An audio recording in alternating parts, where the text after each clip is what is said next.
Is your character not as agile as you would like?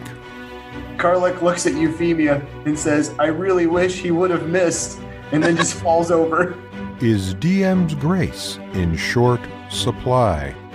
Oh, and the candles go out Yeah. on the Minotaur's horns. Is compassion not your character's strong suit? Minotaur more like beef or more like cannibalism? I'm asking for a friend. Is persuasion your dump stat? Be prepared for a caster. Please do not move on their own. There's no caster here. Listen long enough, and you too might learn how to roleplay 8 Charisma. Hey, welcome back to another Roleplay 8 Charisma, where we are freezing our tuchuses off amongst the Yeti. Or not. But to figure out, or not, depending on who you are, but to figure out exactly why we're here freezing our tuchuses off and why there are Yeti, we're going to go to Shadeen for a summary of last session. Shadeen, what happened there last time? Oh, well, I don't really rightly know. There was a lot of conversation. To be honest, the details started to get vague as I started to fade in and out of awareness. And eventually we all got on the cart, or next to the cart. There was the short bloke with the elk was running around sort of on his own. And as we were making our way there's a city, there's a town, east something or other. I don't know. Like I said, the details escape me. But as we're going along, we started to get pelted with snowballs, which harken back to me childhood, where we didn't really have snow, but we threw rocks at each other, and it was very something very similar. And there was a sort of an interesting sort of a magical element to the angles of the attack and whatnot. And it fell to the most intelligent member of our party, that being yours truly, of course, to realize that there was some sort of attack taking place. And then, of course, the bravest of our party, that would also be yours truly, jumped off the cart, and I conjured up a giant war axe minus the axe blade. So it was a very nice cudgel, a bit of a shillelagh, if you will. And then when I centered the threat right on the back of the cart, I took what one of my ancestors would have said was a great long drive, and I clocked this little creature in the snow right in the head, knocked it unconscious. Unfortunately, it seemed to have had some of its big brothers with it. All of a sudden, we're surrounded by Yetis. Then it came to the person in our party that's really the best at negotiate, and that'd be me. And then I had to start talking our way out of the fight, because these giant Yetis were threatening the rest of us, and there was great confusion and clamor and whatnot. And we didn't get killed. That's at yet. We should probably say yet. You know? I think now, Russ, if I'm speaking to the universe and all, I've got to say, any mortal creature has to end any statement of survival with yet. Do they not? Correct. Very pragmatic of you. Yes. So excellent summary. As you can see on the map here, you all were ahead. You finally, after no small amount of deliberation, you left Wave Echo Cave's most recent location, apparently. And you started to walk down this somewhat squiggly line here on the map to the nearest point of civilization, which appears to be a town on the map you discovered in Wave Echo Cave named Easthaven. And as Sheen pointed out, while on the way there, you did run into eventually a small group, what turned out to be Yetis. And at this moment, things seem to be reasonably calm, despite the fact that you apparently clocked sort of a Yeti upon the helm or the noggin with your shadow staff. The Yeti has just hopped onto the back of the shadow shillelagh. With the shillelagh. You just hopped on the back of the larger Yeti. I thought it was a shadow Yetling prod. Yes. And you're all standing where you are, and whilst The Yetis are sort of looking at you. There was a bit of a staring contest. The Yeti's eyes glowed a bit and looked extra threatening and just a wee bit magical. But they seemed to have calmed down as the youngling hopped on the back of the Yeti. And at that moment, all of a sudden, there's a brief flickering of stars in front of all of your eyes. Karluk does not reappear. He's apparently still gone missing. Maybe one of those free passes might have been good to hand to him. But all of a sudden now Ulrich disappears as well. And all that's left standing here in the snow, Shadeen is behind the cart, which is a reminder. The cart is still apparently enchanted in some way. So anyone touching the cart is not affected by the cold. And the cart seems to move through the snow effortlessly, unlike folks who are trying to walk in it without some kind of magical means. Now, this is awkward. The halfling, Euphemia, is on the back of the paladin's steed, but the paladin is now missing, and the steed seems very concerned. Also, to the right, the Yetis are suddenly, who were calm a moment ago, seem very concerned that one of the people that was sort of like looking at them, disappeared. And they're now looking around like maybe he's doing some kind of sneaky maneuver. And so they seem a little concerned. You know what's also what's concerning, Russ? What's that? Running into fans of this particular podcast at Origins, which keeps on happening to me. Like I had this disturbing thing where I was running a game and somebody started quoting Pyric to me. And you should have seen all the color drain from my face. So I now know what you guys have been doing for decades. I know what it feels like to be Russ, Craig, and Wraith. And, then Dan told me the story of... Did he or she quote any double entendres to you? That would have been... Oh, my God. Practically, yeah. Like Kevin and John, thank you so much for making me feel like a star. That was crazy. That was Origins this year. Well, that is awesome. Well, thank you for listening, Kevin and John. So now, both of them. Euphemia, why don't we start with you, since you are on the back of this elk, which looks a little concerned. Yes, I'm going to conduct an animal handling test, but as I do so, I just quietly pet the shoulder of Persephone, because I think that's the name of Joe's elk, either that or his pony. But I'm going to call the elk Persephone and just pet it and try to soothe it and say, don't worry. Ulrich's, he's around. He's still here protecting us. So Persephone doesn't buck me off. All right, go for it. Let me get to my character sheet. John, how smart is Persephone compared to Equus? I'd have to look up the spell. I don't know off the top of my head. I'll look it up. Oh, darn it. Joe set my rolls to be, I don't think he's as smart. I think it's a 7 and mine's Equus is a 10. Oh, but I'm going to double check. Woo! Oh, yes. It looks like the elk is okay with you for the moment, and you seem to calm her down, assuming Persephone is female. Yep.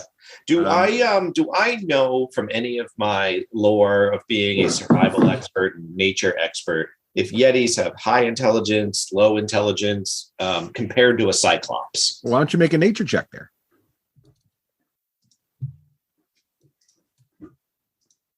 I'm going to have to change the setting Joe put this on, because between the two monitors, so I hit the roll, but now I get lost because I have to say yes. It always prompts you. Yeah. It's tricky. Yeah.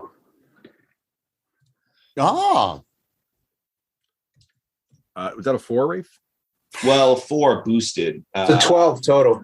Yeah. 12 is good, but not good enough to really know all the details, ins and outs. You get the feeling that they're probably, you asked a very specific question: are they intelligent compared to Cyclopses? Yeah. And given their behavior and the behavior of the Cyclopses, you're getting the feeling with a 12 that they're probably about the same, plus or minus. Okay. I say to the Yeti that looks like it's the leader Yeti, I say, "Oh, don't worry about my friend. He still thinks the snowball fight's happening, so he's just hiding in a snowbank. He just doesn't want to get hit by your little Yetilings. They're so cute and they're so weave. Huh? Oh, nothing. Oh, they're so cute and and they're so accurate that he's hiding. He's right here. Why don't you make a persuasion check with disadvantage since you don't know their language?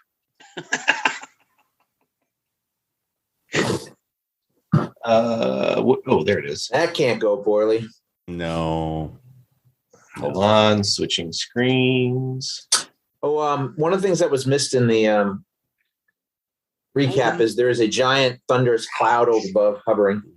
Yes. The dwarf did summon a call lightning sort of preparation situation. These are the details that I can't really be bothered to keep in track of. But I have an exciting thing to share with you on that, Russ. Oh, you're a halfling. You can roll again. Yes, due to my halfling luck, I can actually turn my.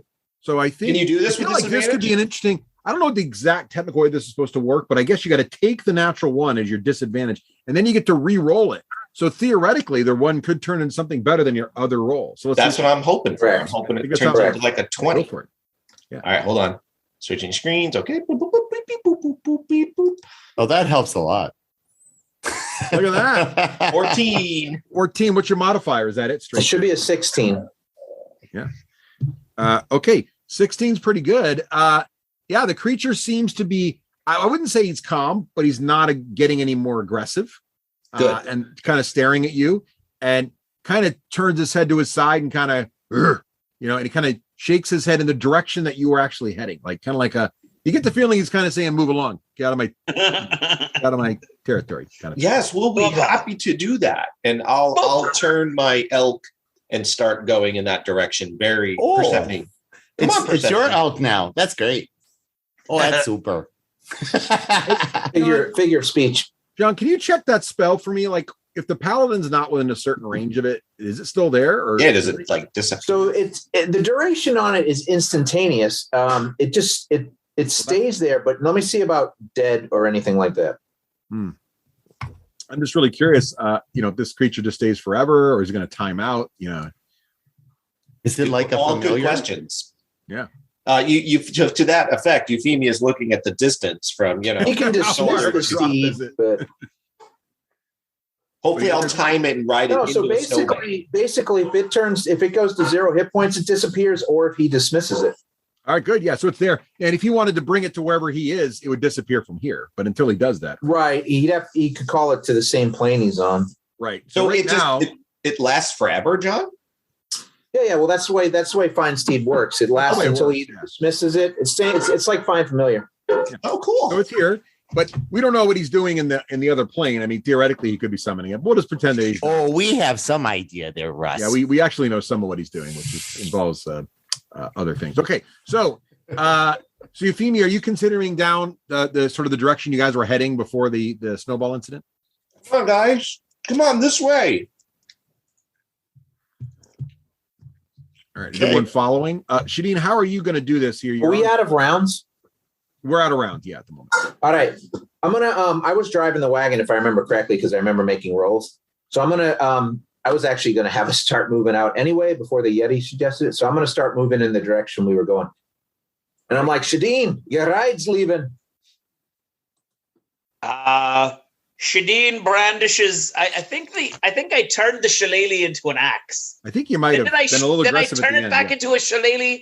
I don't know. If I didn't, I do. If I did, I keep it as a shillelagh. I tap me head with the shillelagh in a salute, and I hop onto the cart where I was riding earlier. Okay.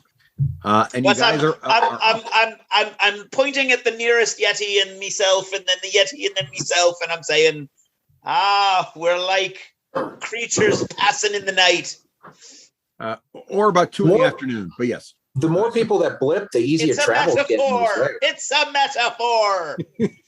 Excellent. There's no poetry in your soul, universe. There is now. If you scroll up a little bit, you'll notice there is one Yeti sort of ahead of you as you're heading out. And he does take 2 big steps to the side, but he's still facing you and kind of watching as you're leaving, kind of keeping an eye on you and making sure, that you're heading on the right direction, which is. What about all these little scrappers? Are they throwing snowballs yet? They seem to have stopped. They got that sort of ashamed look about them, like maybe they just got caught, being a little bad. but they don't look completely calm. So you're a little nervous they might try something, but at the moment they seem to be. Well, I'm not nervous. Yeah. All right.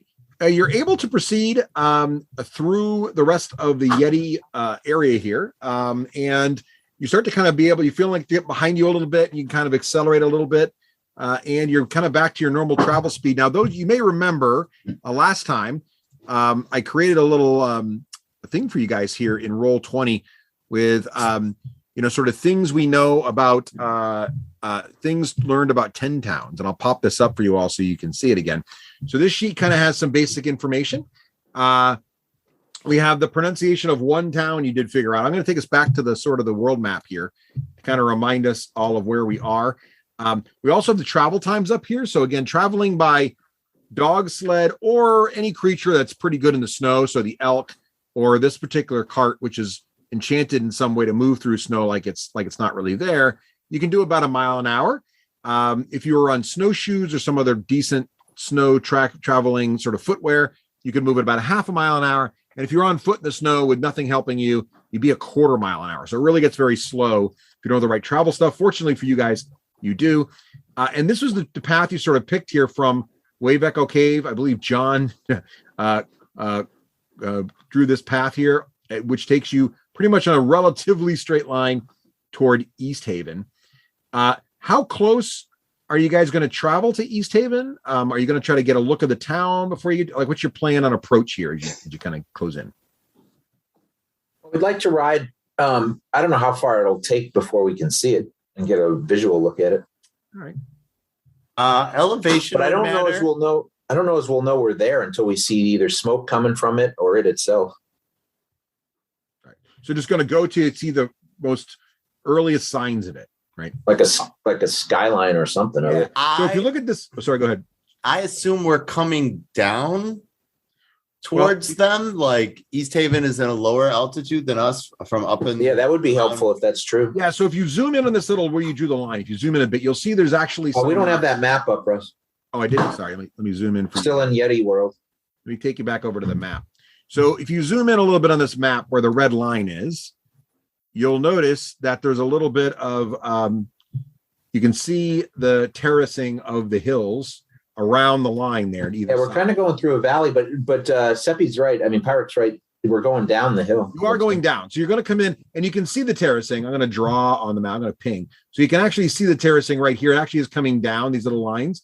It's getting lower and lower. So as you get about here, I'm going to make a little mark in my own color. I'm going to make a color that's very different from the current color.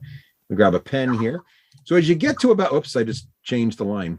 I thought someone else drew that. That's weird. All right, let me get back to this here. I'm going to draw my own line here. There we go. There we go. So you get to about here, this yellow line right here. You start to be able to get a good high-level overview of Easthaven. And I'm going to bring up a little map for you so you can get sort of an idea of what the town looks like. So from up on the hill here, you're kind of getting this very high-level sort of visual. It's a pretty good-sized town. You can zoom out to get an overall view of it there if you'd like. And you are sort of to the south and east of the town. So I'm going to ping it in just a second here when I get on my. Is the top of it, Russ, north? That's on the frozen lake-ish thing. Actually, north is it's on the bottom of the map. Actually, I think. Yes. Oh, sorry. Let me make the north. They put it in the GM layer. Hang on a second. Let me just fix that for you. If I'm reading this right, there's no protective wall around this town. No individual wall to encompass it all. No. Oh boy. Okay then. But there's a lot of people. That's got to be good. Oh, layer them on. Here we go. All right, so I'm going to draw a little arrow here and some color. I'm having trouble with my arrows. Here we go. So in the lower, the north is straight up, by the way. So north is straight up. So basically, you're coming from the sort of the south east. So you're coming kind of down from the lower right-hand corner of the picture here. There's a little road. You can see in the lower right-hand corner of the map, there's a little road coming in, lightly sketched. That's actually going to pick up. You're kind of near that road. You're a little beyond that road at the moment, but you can kind of see that road going into town from where you are. Okay. Thrall, you know your brother's mind in opposite. What was he hoping to accomplish here in Easthaven? Our cow guide to 10 towns, to 10 cows, has also decided to take an existential crisis. So what are you feeling like our goal is here, considering the two people who most need this are not here? There is that. Well, I know he wanted to get this armor made, this ingots made into armor that would better serve his purpose. That's a classical dwarven thing. He'd rather wear something of the heavier nature, like a splint mail or a plate mail or something to that degree. But so I guess we need to find if there's a smith. I don't think just any smith. Knowing what I know about these ingots, I do not. Yeah, it would be good to. I mean, I don't know what do they have for a smith, or even if, hopefully, with this craziness that's going on with people in our party dissipating and coming back, hopefully it'd be a lot quieter with him gone. But if he came back, then hopefully we'll be here and he could put the ingots to good use at a smithy, even if he had to pay just to use the equipment. Well, I like the idea that we know where all the ingots are, and if by reforging them into something we can staple to his body, that seems pragmatic way. It does make the most sense too. My goal here is to make sure that this stuff doesn't fall into more treacherous is the wrong word, more devious hands than Ulrich. All right. I'm all for getting it made, but I don't know. Since he's not with us, perhaps we want to find a place that we can hold over until he and Kalik return. That's probably very smart. Now, question, Russ. Yes. We have an entire cart of this. It's very heavy. Yes. Just having a general sense of volume and mass and looking at armor. How many ingots do I think it will take to make the armor? Well, fraction, like you're more of a wizard than a. You know who would know that is Ulrich. But you certainly could make it's not really Arcana though. This is more. This is just volume. Like I see armor. Yeah, just make a wisdom check. Straight up wisdom check. Like, I just want to know what kind of fraction we're talking. Yeah, you're just doing a ballpark, like relying on your gut instincts, kind of figuring it out. Yeah, it's probably bad. Yeah, so you're just not feeling it. You're like, I just have never really watched the blacksmith do anything. Just don't know how thin. You rolled a 2, so he's just like, I did a classic. This is one of my favorite things that if I blow my nose, I got to roll dice. And yeah. Well, it just turns out in Dungeons and Dragons, you can't just say my character knows a thing. It's just actually you can. You can, but your dungeon master is going to say, roll a die. That's pretty much how it works. So unfortunately, Seppi, Pyric does not know how to. Well, the other thing we could do too, perhaps Shadeen could go into a blacksmith with just one of the ingots and ask how many it would take to make some armor.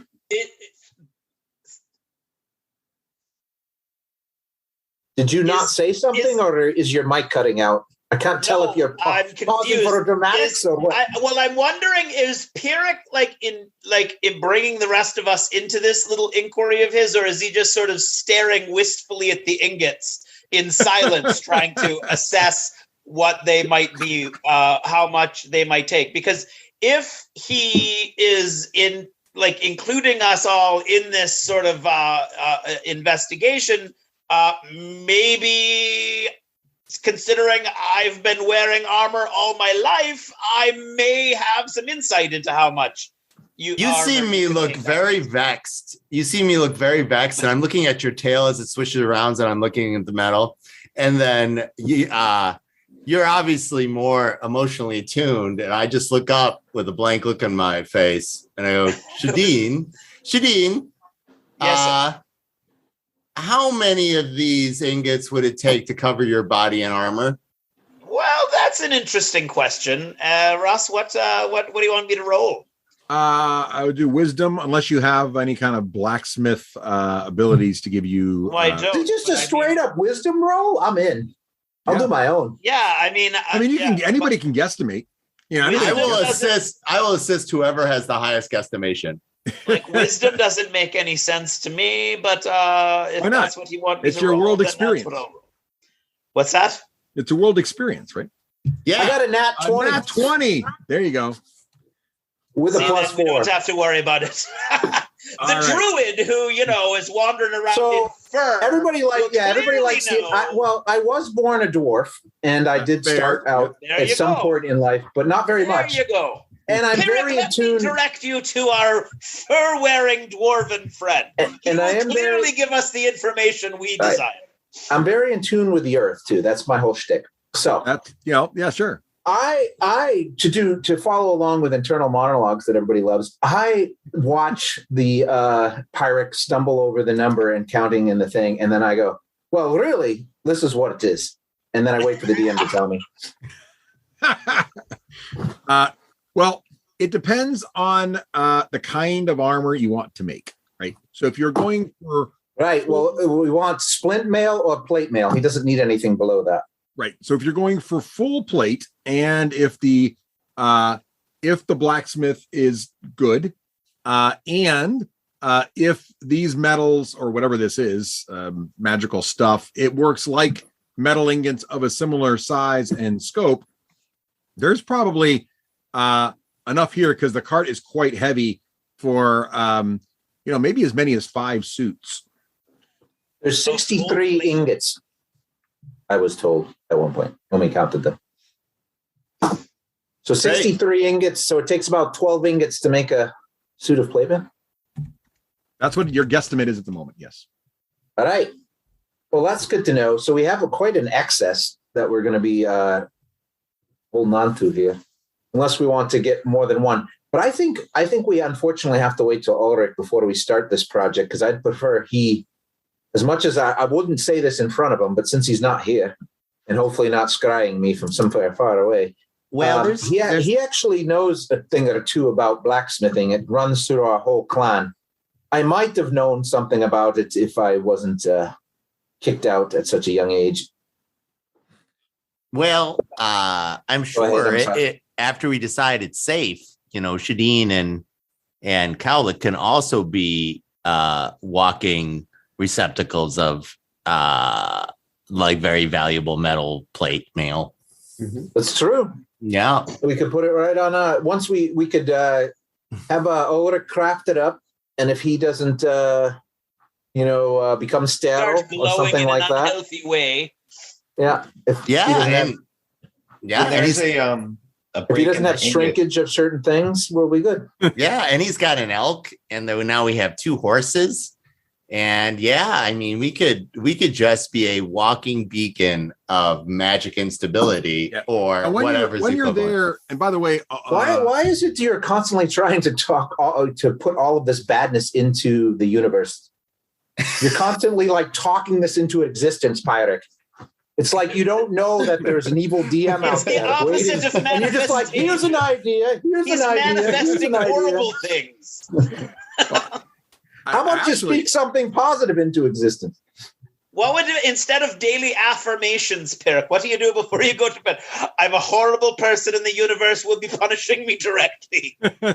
Have you experienced our last 3 weeks, Shadeen? I feel as though that is oh boy. In and out of Well, there's not. I can't really naysay you entirely. Yeah. No, you're absolutely right. I need to do daily affirmations of positive things. Like, we're not I'm dead. A good enough wizard. I'm a smart enough wizard, and gosh darn it, people like me. Yeah. Let's go do that. Since you guys have been staring at this stuff, I do need Pyrrhic to make an Arcana check also. Hey, that I might be better at. There's a break in the ingot conversation. Euphemia does have a question. I want to know what Euphemia wants to do in this town. Oh, see, you think a 4 is bad, but a 4 is actually not bad for me. I'm really good at 15, this. right? Because you're plus 1 to the 14. So you're 15. Yeah, I got 15. Yeah. So as you're looking dice. at this stuff, you really don't understand the volumetric, like how many, because you don't understand how armor making actually works at all. But as you're staring at this stuff, and then, Balric is sort of explaining how many suits he thinks he could make, which is just coming to him from his apparently dwarven heritage or whatever. You're realizing that you do think this could probably be really good at accepting a wide variety of magical enchantments, like really good, like better than most other objects are at taking enchantments. And you do know that some of the challenges of enchanting things are that different metals absorb enchantment at different rates, and it involves how really powerful you can enchant it. This stuff, as you're staring at it, like, man, I think you could just jam this full of magical juju. Okay, so I know that I should not keep this all inside, but I know armor is sometimes but one of the many things. You're like, man, this would make a killer, like killer staff. That's very exciting. That's very exciting. So I look at Shadeen and I look at Thrall, and I'm making sure that Euphemia is not too far around. Is Euphemia not too far away? I'm just a little ahead. Sitting on the stag a little bit ahead of the cart. Wanting to talk. We're all sitting around the wagon, and she's the one that's got the awesome picture. She's up on the cliff on top of the elk. The wind's blowing through her hair. Yeah. Snow drifting by. Euphemia, as Pyrrhic's getting ready to point out something to you, you look down and you see this sort of person walking down, way down. You can just make out a person on the trail going into town, and you hear a whisper in your head, "I could make that shot." I look at Shadeen and try to not think about the crazy that Euphemia has decided to embrace. And said, Shadeen, I know you use weapons from places other, but you understand that there's various grades of steel that keeps an edge. Indeed. So to that same quality, there's also metals that keep like spells and enchantments to a higher degree, like sharpness, malleability, like durability. These are all qualities. Well, another one of those is retention. Let's pretend you say so. Let's pretend Euphemia's hand is holding a snowball, and that's how much magic a normal weapon can hold. And then I said, now extend your claw in comparison to Euphemia's, and that would probably be the difference between this metal and normal metal. If you say so. Okay. So Euphemia, you wanted to say something. Yeah, so Euphemia, while the discussion was going on, she rides the elk just as Thrall described to the edge, the wind blowing her hair. She feels the warmth of the elk, and she's just calmly looking down, looking through the snow, and just observing and watching things. And then when the bow speaks to her and says, "I could make that shot," she doesn't say that out loud. She doesn't say, "Oh, stop it," or anything. She just begins to look at the elevation, starts to calculate the wind, starts to observe where she might have to raise the bow up a little way to count for the fall of the arrow. She doesn't do any of it, but she just sort of looks at it and just sort of calculates it as an interesting mental exercise. Hey, while you're looking at the town and sort of calculating all that, why don't you go ahead and make a perception check for me there? One hell of a shot. Normally don't make those. Yeah. All right, one sec.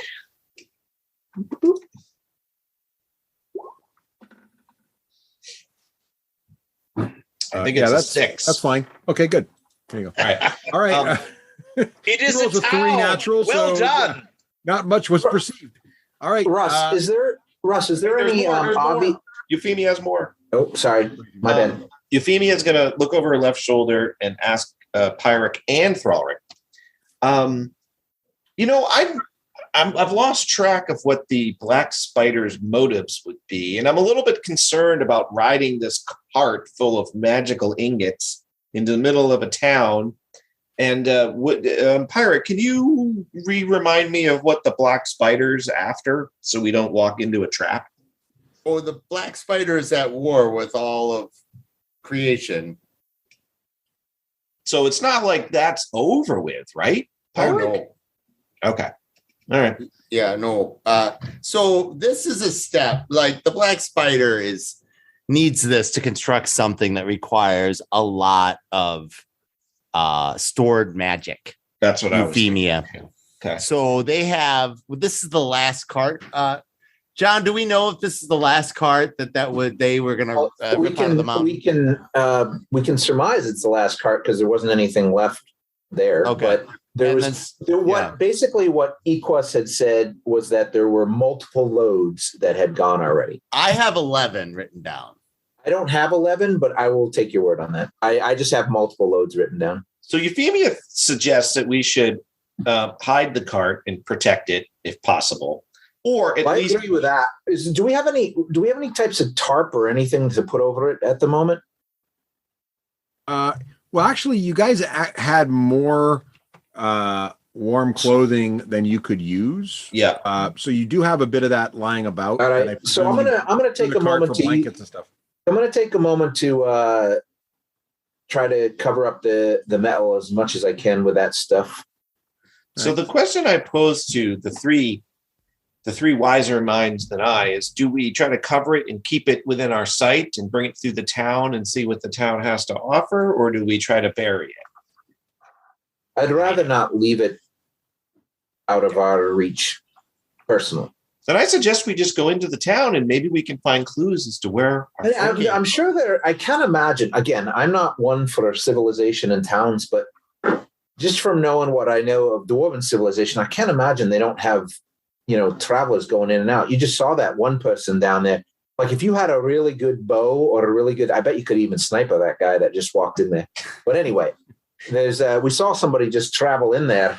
So and it's a rather large town, and I imagine they deal with commerce. I wish. Oh, you know what? Oh no, that's right. Equus isn't from around here. I was thinking I could ask him. It's too bad the cow disappeared for so long, because we could ask him. This is his moment. I'm really bummed. I know. You're missing everybody that this is the most important to right now. But that's not right. Leaving the rest of us drifting. We're going to make it important to us. I say what we could do that would be the most fun for us and perhaps for anybody out there in the universe that's listening is to find ourselves a tavern. And no, I don't know it. I'm sure we'll find some trouble because that's what we do. Oh, I hate that idea with a burning passion, Thrall. Wait, one more thing, Pirate, before you go. Euphemia we could just sit here for the next. Euphemia kicks her elf and begins to descend towards the town. Very slowly, she just goes towards the town. All righty then.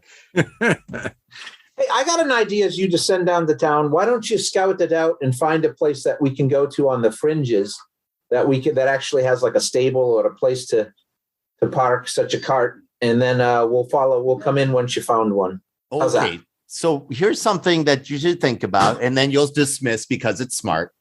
Number one, the cart itself is probably very identifiable because of its mystical powers and its usefulness for people in this region. Number two, the most outstanding thing about us is our makeup. Like, it would not be weird for a bunch of northern elves to be traveling. It would not be weird for a bunch of dwarves to be traveling. But you suddenly get the combination of elves, dwarves, and dragons, and you are now in a very stand out in people's minds sort of way.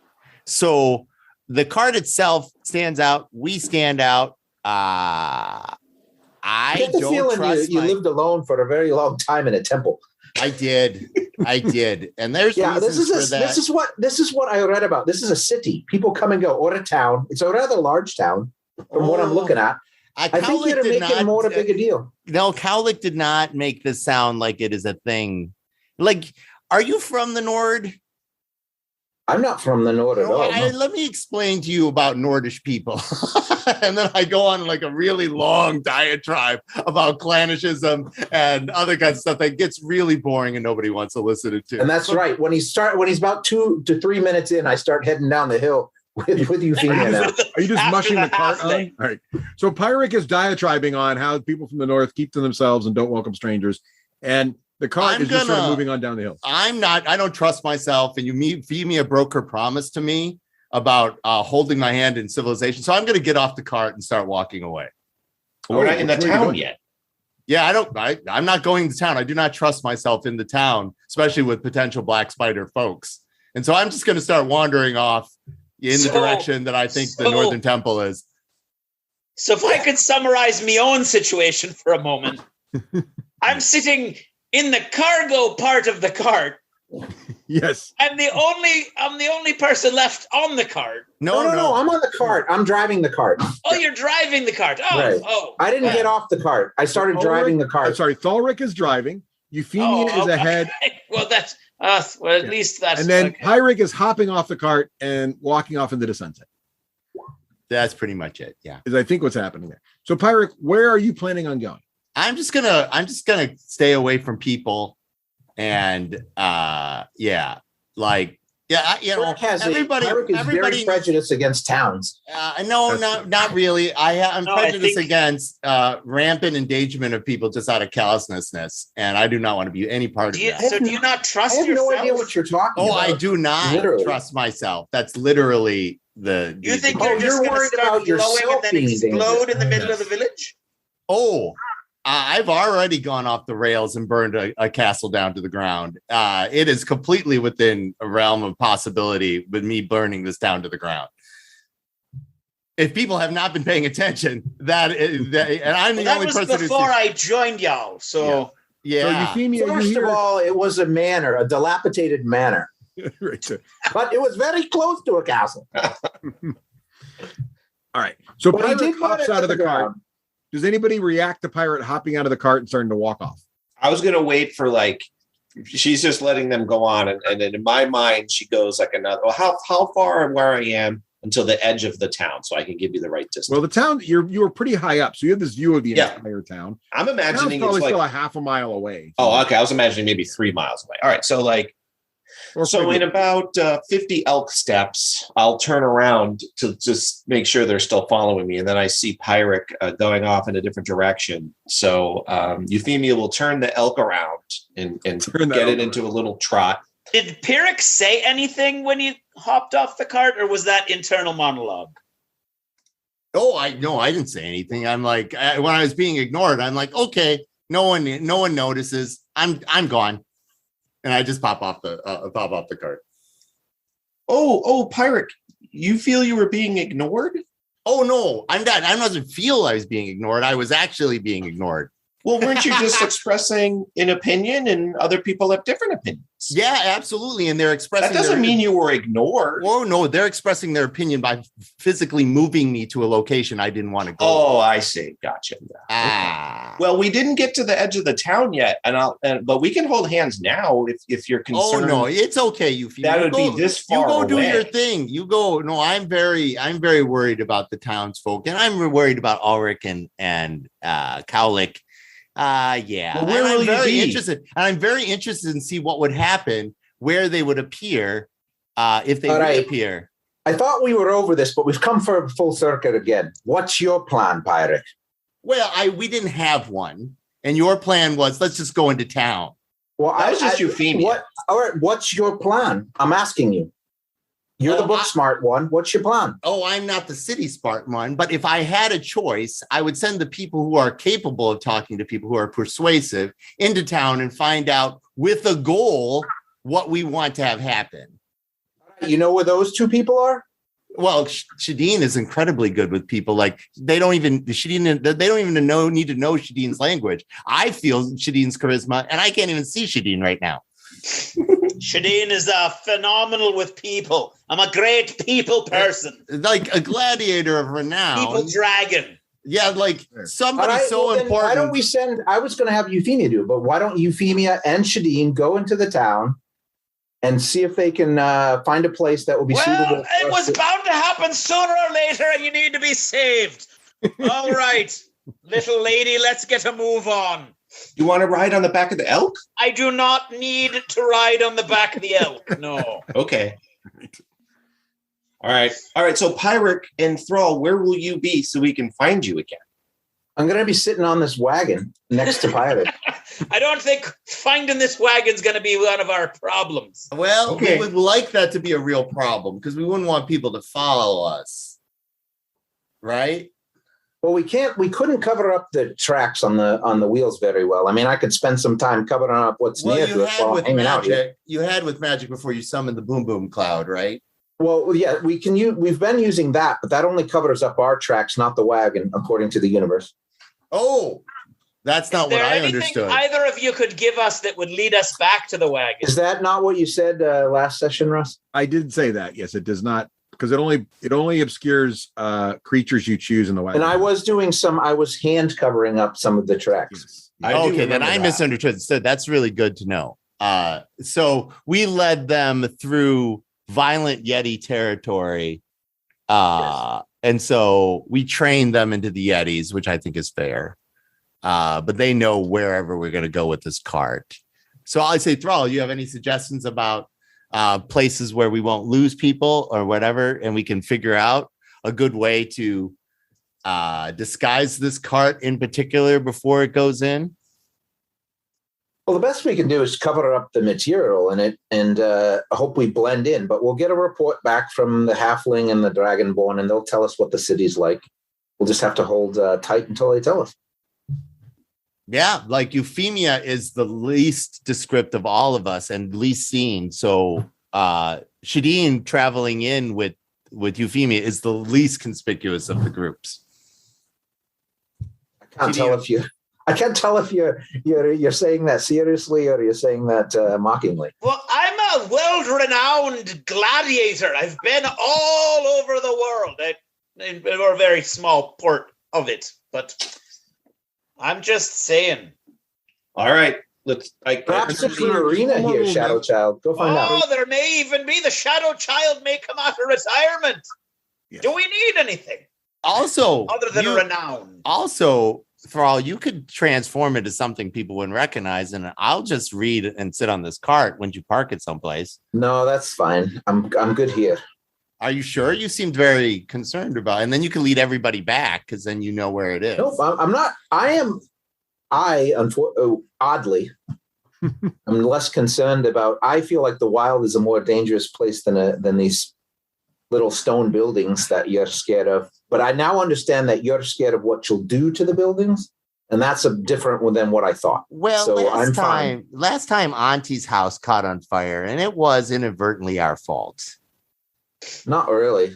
Well, I wasn't there for that, so I don't know that. I don't know anything about Auntie's house catching on fire. Yeah, no, it was our fault. I've only known y'all for about 2.5 days, I think, at this point. Really? Yeah, it's really like a week. Seem like the kind of people that would just be willy-nilly burning down Auntie's homes and whatnot. No, basically what got burnt down was a bandit hideout. And, I did spend a lot of time making sure Auntie's house did not burn to the ground. I was fixated on right. See the good that you did while you were in town? This is why I'm confused. I look at him like he's a troubled child trying to help me with moral questions. I just oh, you're so innocent and so sweet. And you can tell, with my irritating personality, how patronizingly I look at you when you do that. Well, I'm looking at you at the opposite. I'm looking at you that the only thing you know comes from a book and you haven't experienced any of life. And so you're troubled by minor things. That's how I'm looking back at you. Oh, that's weird. There's a lot being captured in those little looks. I know. There's a lot of anime looks being thrown back and forth. So Seppi and John, just separate player knowledge from character knowledge. You guys can stay along and watch the crazy. And we'll have Euphemia and Shadeen start to adventure into town. So just to be clear too, Seppi, because you said something that's not quite accurate. We did identify, and you can go back and listen if you'd like, that the carriage tracks are not obscured by Pass Without Trace, but Thalric did clearly state that he was using his nature skill to obscure the tracks manually. So the downside of Pass Without Trace, it doesn't automatically hide a cart, but of course, if you have any kind of skills of doing that, you did. So it's not a clear path to the Yetis, but someone with really good tracking skills might outroll. I'm very confident in Thrall's abilities in and around this area. He is amazingly competent in this area. And I have 100% certainty that this is the case. But I would not like another group of people to be able to pick up the trail. Like bringing it into town means it's starting this whole process over. Sure. And you guys so you've covered and I believe Thalric, just to make sure we're clear on how the cart is obscured at the moment. The cart's off to the side. There's not really a road you're on. I've got some time here hanging out with my chum. I'm going to take you mean Equus? Yeah, exactly. Both my chums, Brown Sugar and Equus. I'm going to try to use some of my survival skills and try to stitch some of this extra clothing together to form a fur tarp to cover the ingots with. Oh, nice. All right, Thalric, why don't you make a nature check there, see how you do. Or survival. I'll take either one. Survival would be better for everybody. Can I get advantage from Pyric aiding me if I ask him all book questions that would lend to the... Pyric, you aid him as he asks you a bunch of book questions? I'm like, where did you read was the best place we could get some thread from in the wild? Oh, cat. Those are the kinds of questions I'm throwing. Oh, that's good. He actually knows the answer. All right, do you know what bone would be best used? I'm sure you've seen it in an encyclopedia somewhere. Oh, I can talk to you about the intestinal fortitude and its various uses of any number of beasts. Perfect. And so can I have advantage for that? Sure. Or do I have disadvantage? You may have advantage. That will be a 23. Good thing I got advantage. All right, 23 is good. Yeah, you make actually a passable. In fact, you're able to flip it over and kind of use some techniques. You got it's reasonably. I also have. I also can throw in mend if I have to cut and re-seam it together. So some of these pelts came from creatures that had sort of whitish color. Clearly, the dwarves, whenever they stole this stuff from or made it or killed to do it, has sort of this whitish colored fur. So it actually, you make a passable not only way to cover the ingots, but like I could repurpose the stitching. If you had enough, you could sort of make semi-decent camouflage for at least parts of the cart. Oh. My main goal is to have it cover that's good too, but my main goal is to have it cover the ingots when and if we go into town. You don't have enough to cover the whole cart anyway, but you well, not okay. I let Thrall know that he's not only doing a good job, but obfuscating the actual card itself. So its profile is different. And so people who are looking for this kind of wonder of the North, and I explain its arcane history ad nauseum. Like this is a must prize possession that allows people to travel twice as fast in the Arctic North and keeps them all warm and all that kinds of stuff. When I use his droning knowledge to take a short rest because it causes me to doze off. That's the best use of it. Yeah, you actually get improved healing thanks to the droning knowledge during. Awesome. He's like a bard. Excellent. Right. So good stuff. No, I try to take in everything he says. I'm not smart enough to take in everything, but I'll try. think you've got some good tips there. I love the idea of breaking up the profile of the card. Okay, so so John and Seppi, why don't you guys put yourself on mute so you can't accidentally contribute? And can we consider we got a short rest in? You can get a short rest out of this. Yeah. All right. As long as you stay on the cart, you'll stay warm enough. That's good. All right. So I'm going to write down that Pyric. I mean, unless they come back in less than an hour, but we'll see what happens. Pyric and Thalric get a short rest. I don't see that happening. All right.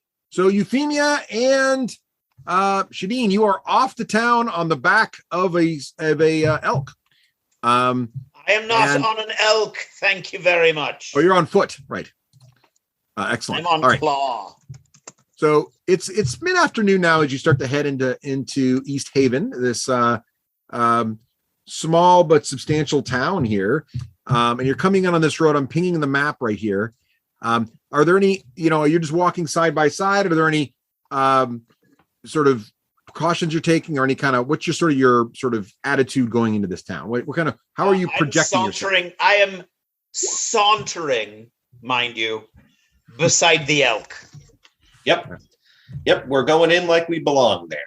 And I'm asking Euphemia, what exactly do you think we'll be doing? What is our goal in this entire endeavor? I know exactly what we're doing. We're going to look for a restaurant or a nice little warm inn that has some blueberry crumble. And we're going to get some blueberry crumble, me and you, or we're going to take some back for Pyric and Thrallric and for Ulrich too, and of course for our bovine friend as well, whenever he shall return. So I just say we go there and we'll just see what we find. Now, admittedly, as my eyes are usually fixed upon the larger galactic picture, I do recognize that I occasionally miss a detail or two. I hadn't anticipated that blueberry crumble was going to be in any part of our overall goals and achievements. Well, you haven't had blueberry crumble. But you know what? It sounds delicious. So let's go see what we can see. It's delicious. Why don't you both, as you're getting down closer to town, you're getting a better view of the overall town. You're starting to see, it's mid-afternoon now, the smokestacks. It is freaking cold. The lake, which is just beyond the edge of the city here, frozen solid. Like there's all the boats that you can see on the docks here. Again, another area I don't know much about horticulture, but I'm guessing there's not a lot of fresh blueberries if the ground is frozen. Oh, Shadid, I forgot you're not from here. You don't know about inter blueberries. They grow. You should ask Pirate about them. He knows all about them. He taught them to me.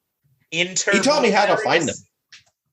But we don't need to find them. The inn will have them. Inter blueberries. What they are is they're frozen. They stay frozen until you warm them up in the oven, and then they melt into these like little bluey gobs of goodness. All right. All right. Why don't you both make Euphemia, you already did, but now you're a little closer. Why don't you both make perception checks? You're looking out over the town. I'll perceive for you. Yeah. No, what I'm thinking is I think we've lost the town is what I'm thinking. So sadly, Shadeen rolls a natural 2, or is it a 3? Natural 3, which becomes a 2. Shadeen's got a -1 to his perception. I didn't think I realized that. No.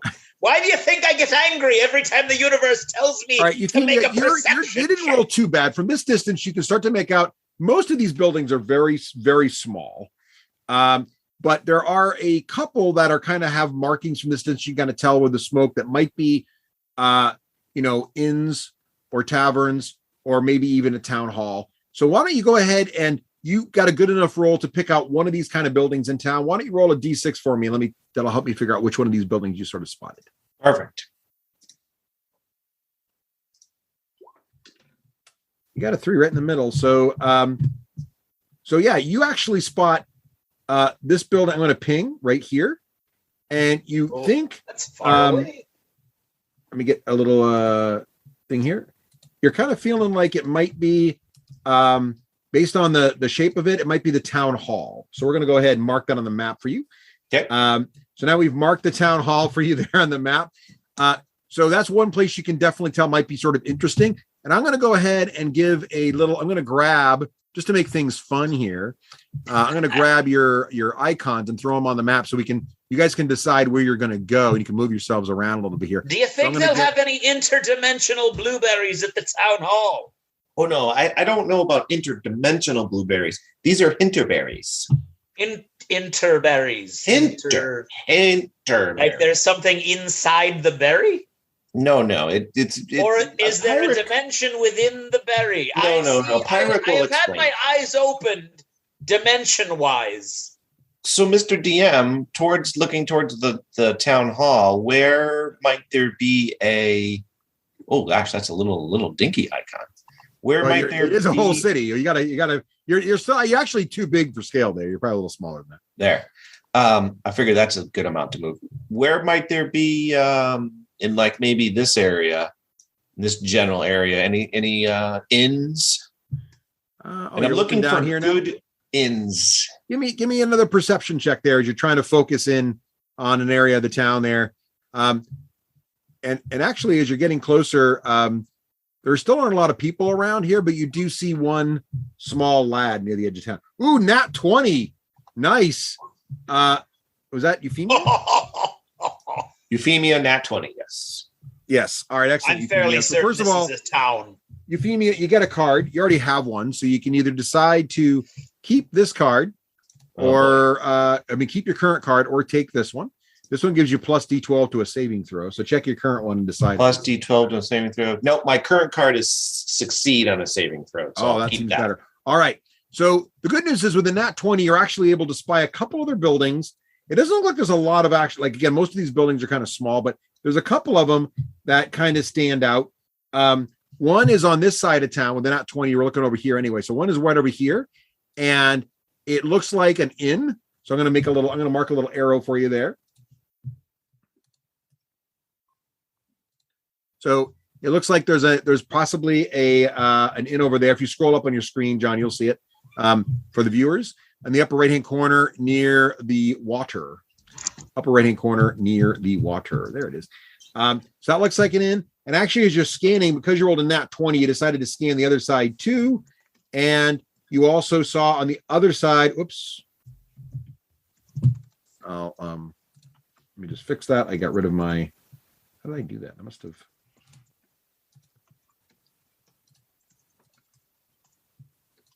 There we go. And now there's also an arrow over here just to the west of the town hall. There's another building that looks like it might also be an inn with your nat 20. And those seem to be sort of the major things that aren't residential buildings of some kind. What is with my nat 20 as I'm scanning from right to left? What is this region that I'm pinging here? Industrial, warehouse? It looks like it's all residential. Residential. As you're scanning over here, you notice right here, right here, it looks like something's being constructed right here, like a temporary structure of some kind. I'm going to go ahead and draw a little picture for you here. So what's really interesting is there's a little temporary structure being built here. I'm going to draw it in sort of this festive color here. Let me make sure I got the pencil. So right in here, there's sort of this structure being built. You see my purple circle? Yep. All right. And as you're looking at it, it's like, it's got sort of like a little teepee sort of shape, and there's this cool little like post coming out of the middle of it, and there's all these branches being put around at the base of it, and yeah, there's like some people kind of gathering around. It sort of looks like they're helping. They're bringing more sort of things to that area there. You kind of notice happening. Ooh, Shadeen, look! I think it's a festival. How are we seeing through all these buildings? Oh, I've got the eyesight of a hawk. Clearly, and it's weaving its way through alleyways and it's a nat 20. He's streets. catching glimpses as you guys close to the town. Yeah, I'm going to suggest the following path. All right, why don't you go ahead and draw your path, Rafe? I'm doing it. Do you see it? Yes, I do see it. Wow, very nice little path there, Mr. Granger. All right, thank you. Wow. Shadeen, come this way. Come on. I'm wherever you go, I'm going. I'm not fighting you. I'm just wait till I tell Hyric about this. He's not gonna believe it. All right.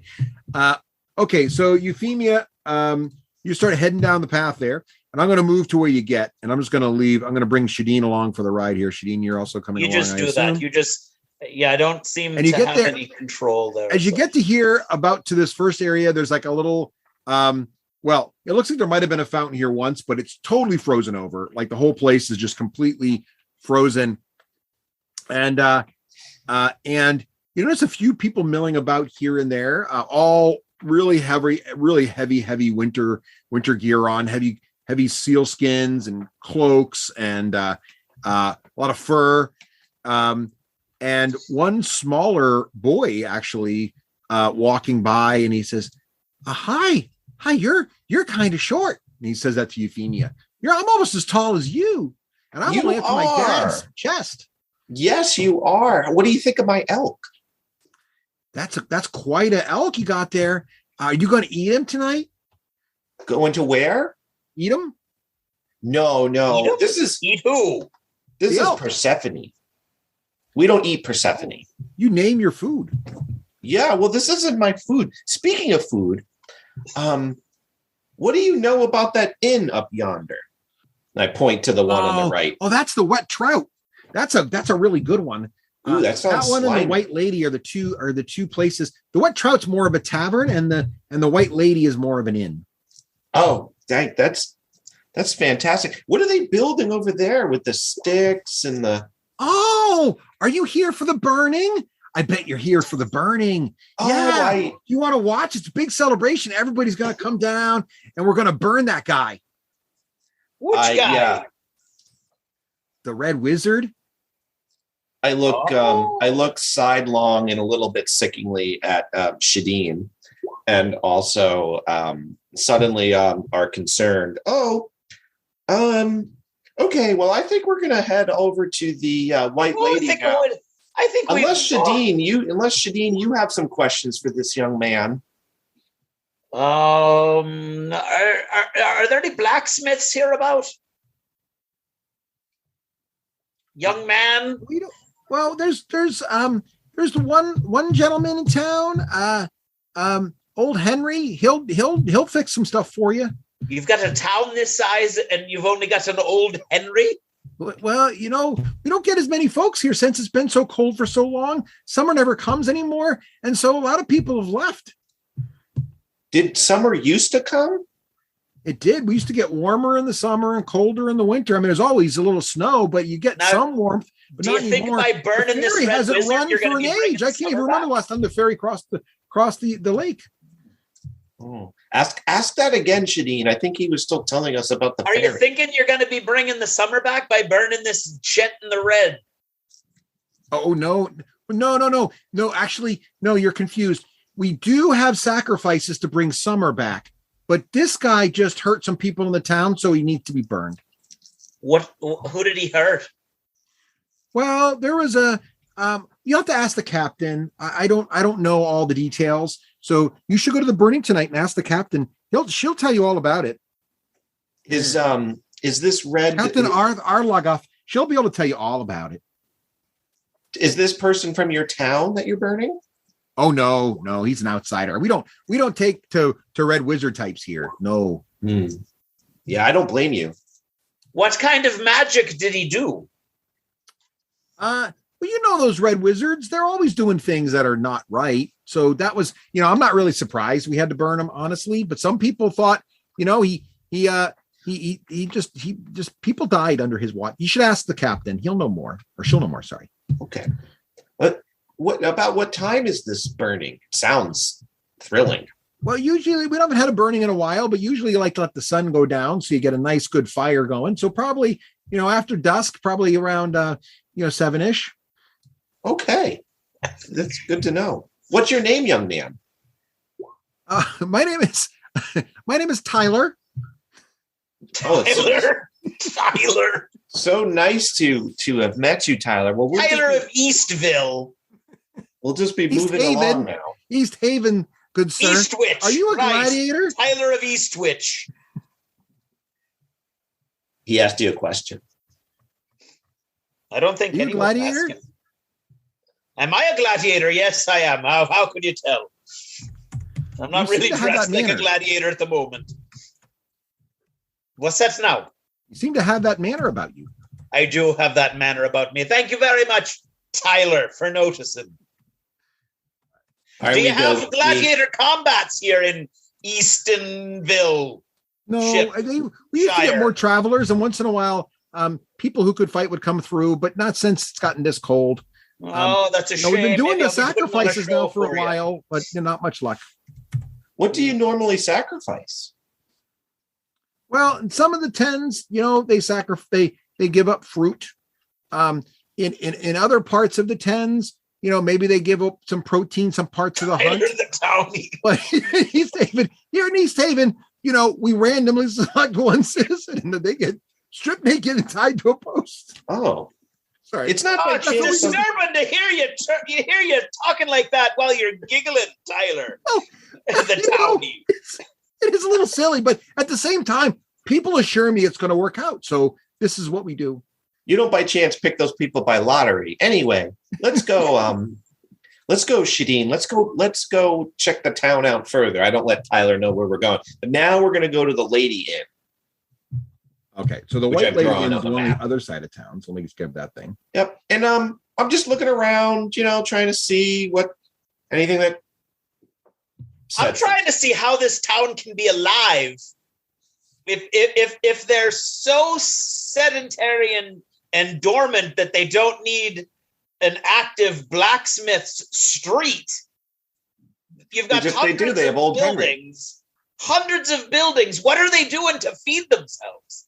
They got Old Henry. They got Old Henry. Right. Well, if you look around, you do see that many of the houses look like they haven't been lived in some time. Oh. So it's clear as you've gotten closer, like much of the population has dwindled since this town's heyday. And about like every third house, maybe, or every fourth house is lived in. So it seems like the place is a lot smaller than it once was. And whatever the current population is, it's not, there's more houses than there is population right now. Okay. I wish I lean down to Shadeen and I say, hey, keep your eyes open as to what Pyric was warning us about. I want to make sure that we're blending in as much as I want to make sure that we're not being observed as sticking out. So as we're riding, Russ, I'm going to keep my eye out for that. And we're going to head towards the lady fingers in, or whatever you call it. The white lady in. Lady finger in. I like it. I'm going to adopt it. I'm just warning you now. All right. So you start heading down the trail as you go. So you're going to go to the place where you saw the things being constructed, then turn towards the white lady, right? Yep. So as you get there, you definitely see there's a pyre being built, right? A large pyre being built with a post in the middle. There's already some rope sort of hanging around it, and there are quite a few people contributing. Not a lot. Again, the town is not very populous, so the buildings. And now that you heard the boy tell you about this, as you look around, you can see that there's not smoke coming from every chimney. So clearly, every house is not actually lived in. And you see the people just kind of there. Some of them are looking at you, but most of them are just focused on making sure that the pyre is getting the proper amount of kindling and wood. Okay, good. So people are doing that thing where they just look, then they go back to their. Yeah, they just kind of glance over. Perfect. And they're not taking much heed of you at the moment. Perfect. Yeah, so you're going to keep heading towards the white lady? Yep. All right. So you make it through the town pretty uneventfully, and you get over to the white lady. And again, as you're going through town, you're seeing more people like just walking around occasionally. Nowhere is really as crowded, and it wasn't even that crowded around the pyre, but nowhere is really as busy as that. But as you get closer to the white lady, and you see one or two folks occasionally walking in there. It's not a huge, walk, but you're only moving at the speed of Shadeen on foot. Yep. So it takes you a little bit to get over to the white lady there, and it's still late afternoon. I've got wide strides, Russ. Is anything wide strides? Yes, I'm just surveying back and forth. Look, I belong there. I'm riding my elk to the white lady inn. Does anything pop out that we need to know about? Make a perception check, Shadeen. I see what you're doing.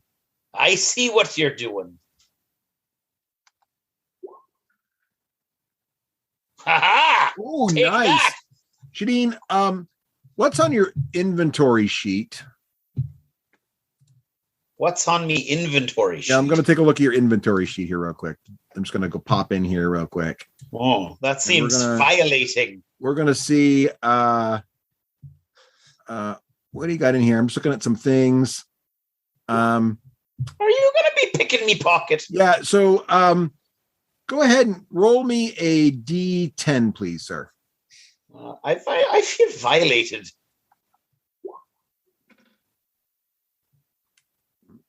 Two, three, four, five, six. 2, 3, 4, 5. Okay. Yeah.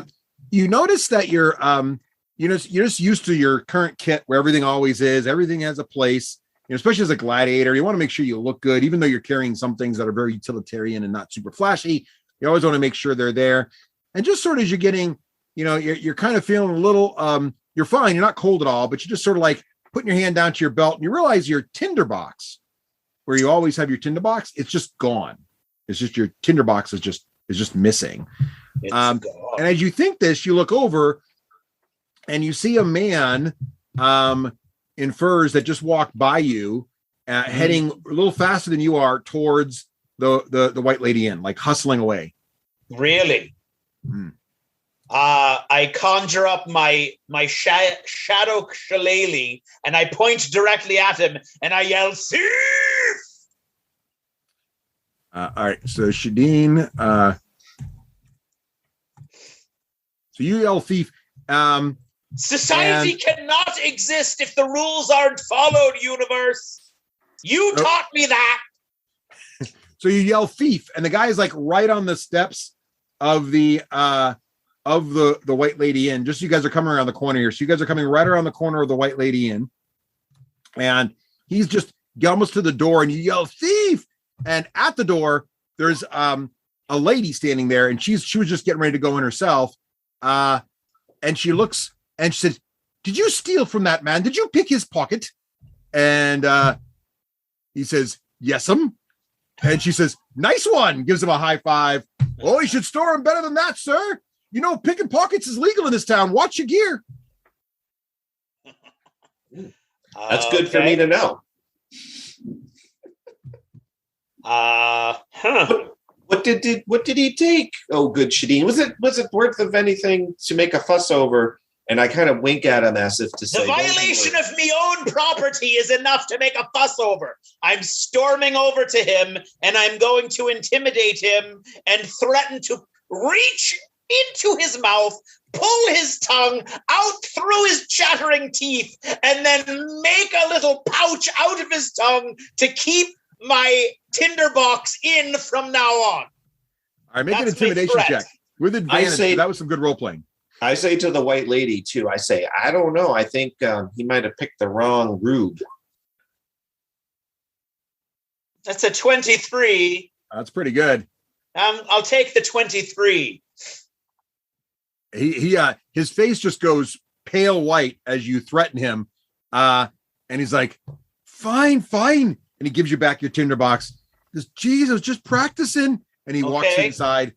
No, he doesn't walk inside. He doesn't walk inside. He tries to walk inside. He may try to walk inside, and then he's got a big, giant, dragon-born claw landing on his shoulder, and I'm going to pull him closer to me eyes, and I'm going to say, "It's legal except if it's me and mine."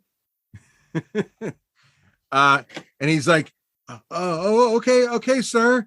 Okay, I understand. And is the woman still there? The woman is there, and she's just kind of looking amused, actually. Yes, well, you can spread the word as well, madam. And she's like, "Well, that's one way to secure your gear, sir. Most of us just lock it in our homes." Well, you seem to have plenty of those laying around also. By the way, is the robbery of homes legal? Just out of professional curiosity. She's like, No. You're obviously not from the Tens. You don't know about Easthaven's history, do you? No, yeah, we're newly arrived to visit my brother, who's from the Tens, not this town, but yeah. So what's in Westhaven, which? No, Easthaven. We were founded by a thieves guild, and so as sort of tribute to our founders, picking of pockets is still and has been and always will be legal. So watch your things. It just takes a little practice to get used to. Oh, that's fine advice. I've a woman after my own heart. By the way, Rush, I didn't even say this to you, but I've always played thieves. I've always had thieves cont, and I've never been able to use it ever. So I'm going to look around to see if there's any thieves Kantian symbols, language, letting me know anything I need to know about this inn, this lady. Do I see any, where they're nothing about this is going to be settling to Shadeen. Yeah, actually, the White Lady Inn does have written in cant symbols on it. It does say very subtly. It does say "watch your pockets" on there. Okay. These cant.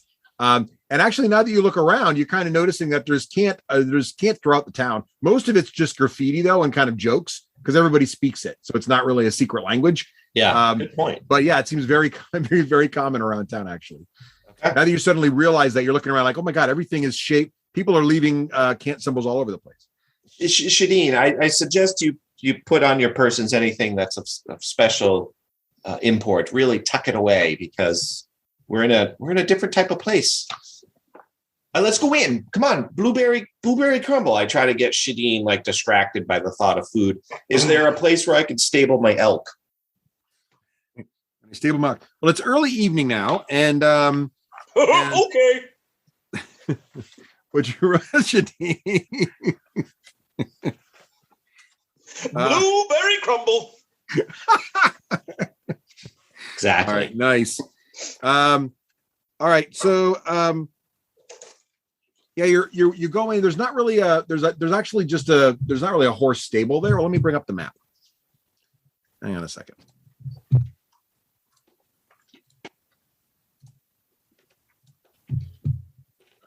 All right, hang on a second. My Zoom thing's in my way here. Other than Tyler the Townie, has anyone else noticed that he's riding a giant elk?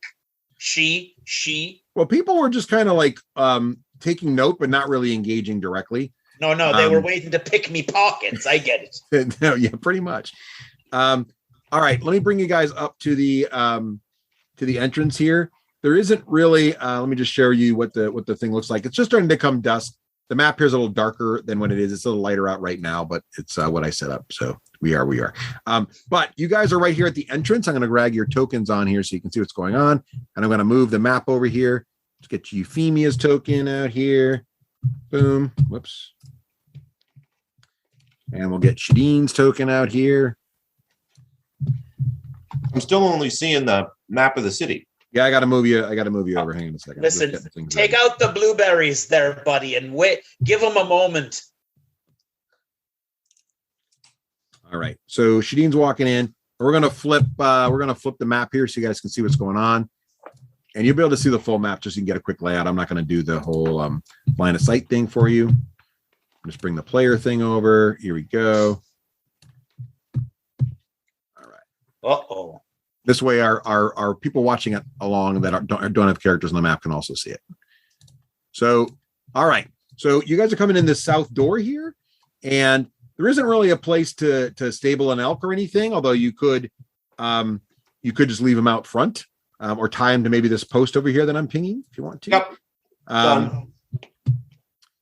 And you can see the main door is right here. And as you kind of peer in, the gentleman you just sort of scared off is standing right where I'm pinging right here. He's trying to walk inside now. Do you let him go in, Shadeen? Okay, I'm going to bar his way with my big shadow shillelagh. And I'm going to look in myself, and then I'm going to tap the door frame and let him go in first. Ooh, I like it. Right. Let me grab a little guy here for you. You have 3 objectives when you're ready, Russ. All right. Here he is. This is the guy that was trying to pick your pocket. I'll just put him right here. And so he looks like a shady fellow. He does look shady. So he's I'll put him. There's his twin over there. Yeah, I only have so many little dudes here. Okay, so you kind of let him go in, you said, right? But ahead of you slightly. Yeah. He tries to head over to the bar there a little bit and make his way over there. Twin shady. All right. Not to be confused with Slim. That's right. All right, Euphemia, what are you doing? 3 things. We have 3 objectives. Yeah. We're going to sit at a table, maybe that nice middle one, so we can, I'll ping it so that we can overhear as much as we can overhear. Oops, I'm on my drawing, not the ping. That's a rug. No, there's a rug there. There's someone sitting in this chair. You can just see the back of their shoulder. Oh. And then this right chair over here is empty. But this does seem to be the nicest table because there's a nice little chair because there's a nice little fireplace going over there in the corner. Well, there's only 1 chair here, right? Yeah, and there's someone sitting in the other chair. Well, we need 2 chairs. And a book on the floor.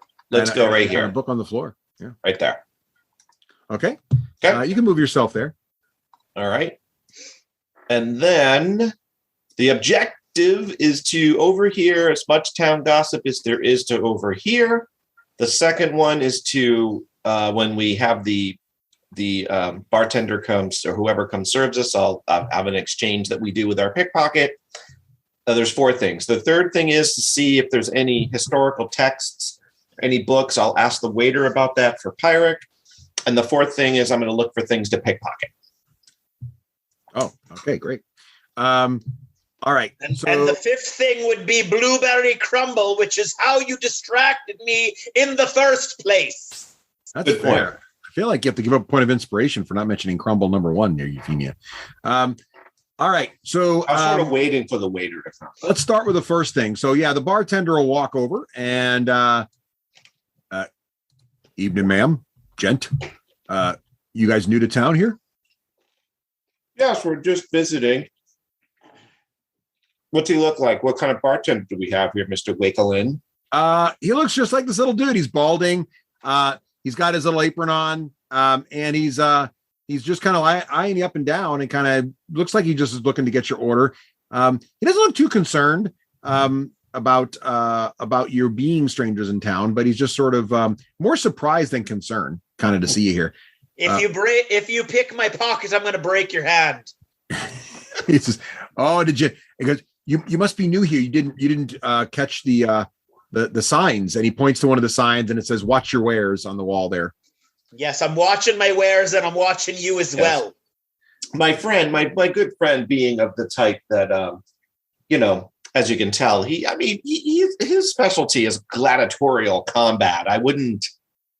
I might spread the word and not fool with his wares too much. I particularly like, and I point to one of the thieves' cant symbols that says, something like "This bar's the best." I go, I like how that one says "This bar's the best," to give him an impression that I understand this world.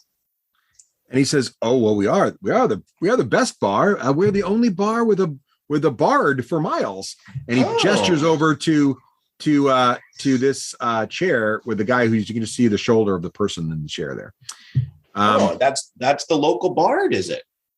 Yes. And may I ask, you're from out of town. Where are you from? Which are the other 10s that you come from? Oh, we're not from any of the 10s. My brother is from one of the nearby 10s towns. But anyway, tell me what's on the menu. My friend is extremely hungry. Well, we have a little bit of protein. We have some elk. We usually have a lot of fish, but since the lake's been frozen for so long now, it's really hard. We do a bit of ice fishing, but it just seems like it gets thicker. Frozen?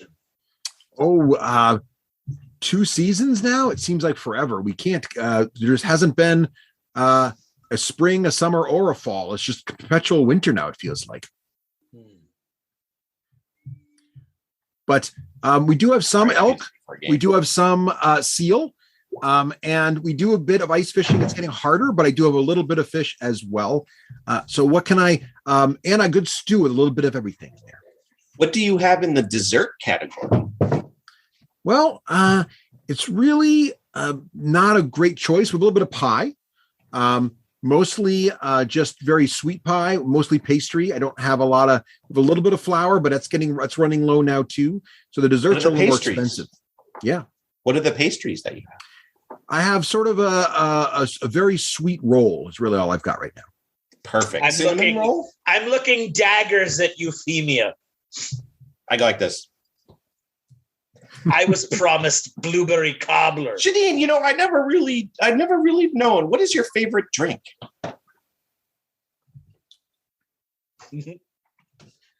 Whiskey. Whiskey neat. We'll take 2 whiskeys, and then I lean conspiratorially into the bartender. But can you put like this much sugar in mine? And what does the bard drink over there? He likes a good hard cider. Perfect. Let's send him one from us. Oh, excellent. And did you care for any food? You can just leave it. Okay. Yes, we'll take 2 of your sweet rolls. 2 sweet rolls, and I have no interest in a sweet roll. Oh, I forgot. Stew. I forgot to ask that he would want one, so I guess we don't want 3. 2 sweet rolls and stew. All right. Plus whiskey. There, you little halfling. Don't forget the sugar in my whiskey. Got it.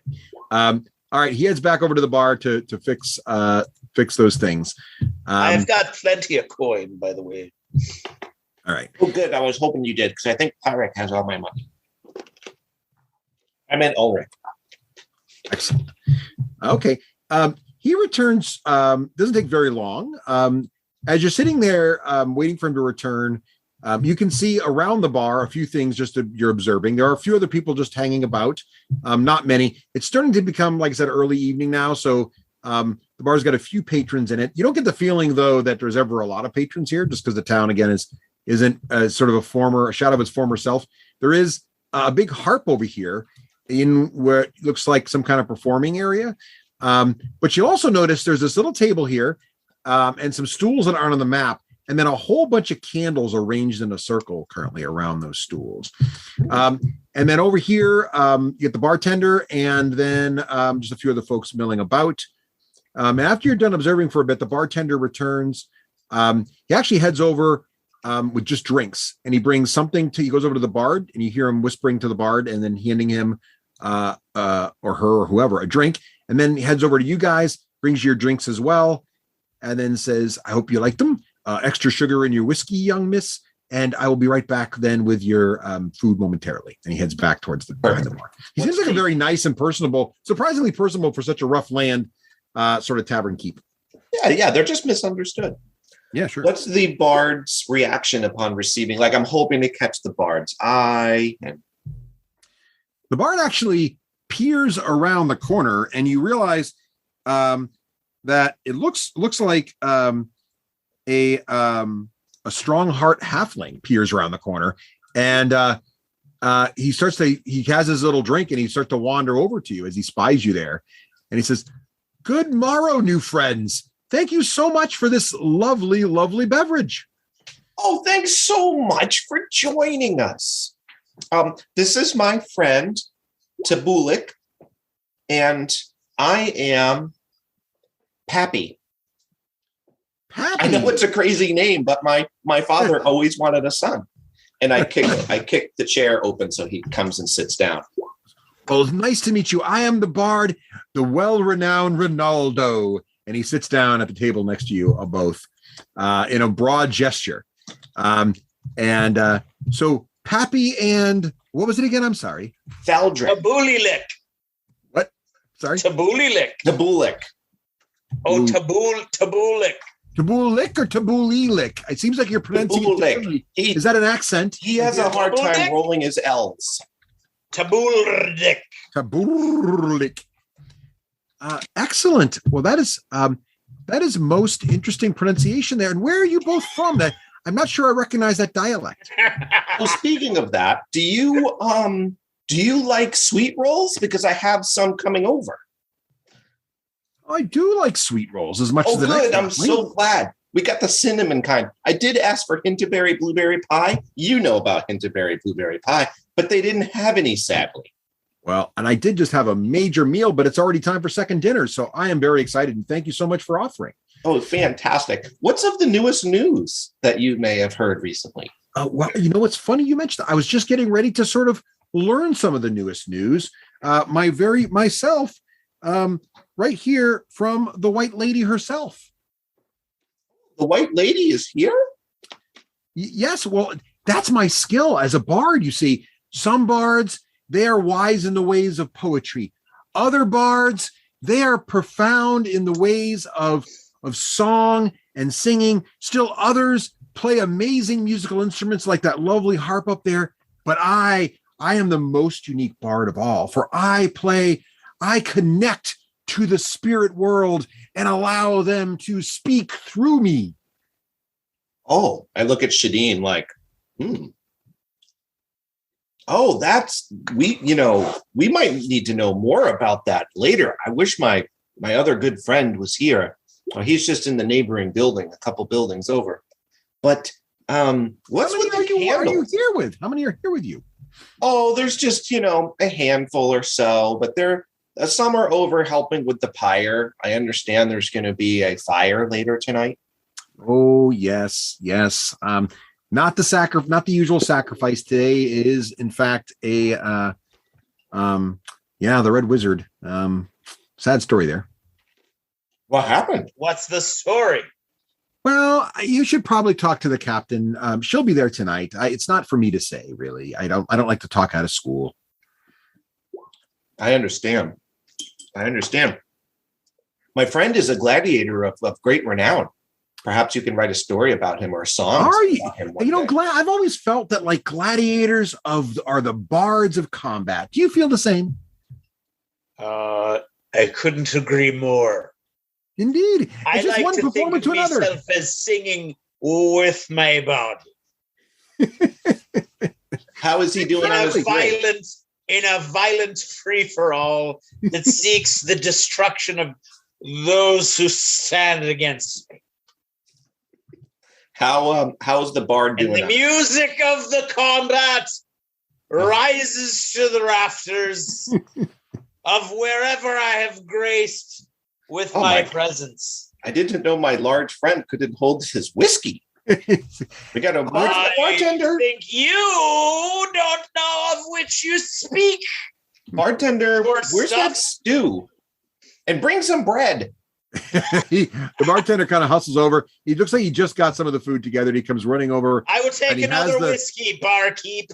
He has the sweet rolls, the stew, and he says he offers the two sweet rolls to you, Euphemia. He puts the stew with a nice hearty wooden spoon in front of Shadeen, and he says, "Did I hear you correct? Would you like another whiskey?"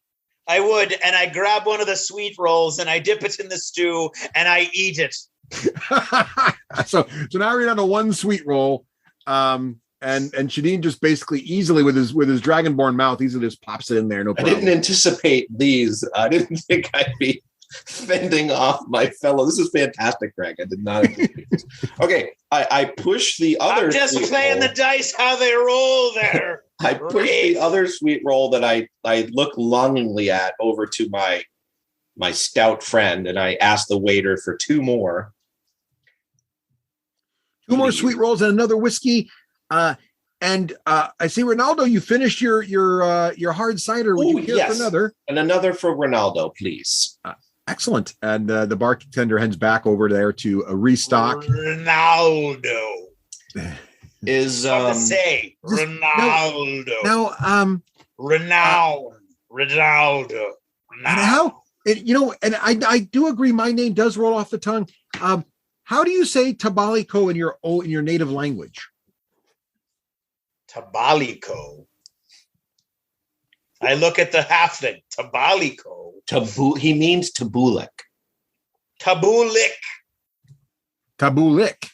Like it is illegal or immoral to lick. Tabulik. Ah, I see. And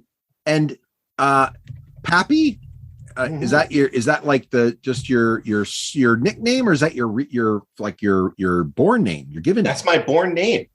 Oh, it ends with an I. But yeah, my dad, he was a funny fellow. Oh, interesting. Yeah. Well, would you two?